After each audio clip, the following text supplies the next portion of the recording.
The Times says 7,000 pages detailing how the White House has been lying about the Vietnam War for 30 years. The story is about the importance of truth and the details of truth, not just the broad strokes of the story. Let's do our jobs. Find those pages.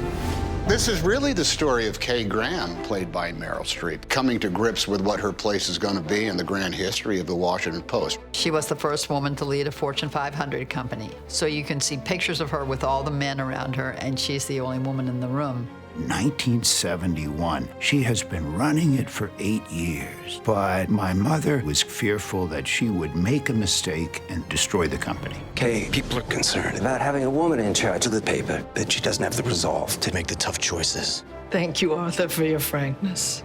Women were still a little bit invisible at that point in time. And the focus of history came to rest on this particular woman's shoulders with the publication of the Pentagon Papers. Do you have the papers? Not yet. Ben Bradley was a newspaper man through and through. He loved to find the truth and put it out and let people decide for themselves.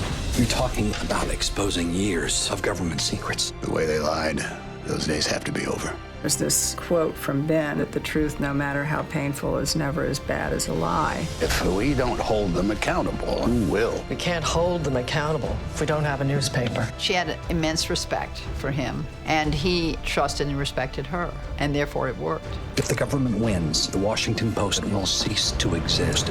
What are you going to do, Mrs. Graham? Through this huge event, you watch Katharine Graham find her voice. To risk her fortune and the company that's been her entire life, well, I think that's brave. Ben Bradley and Katharine Graham created the sense that the Washington Post could and should be the other great paper in our country. What will happen if we don't publish?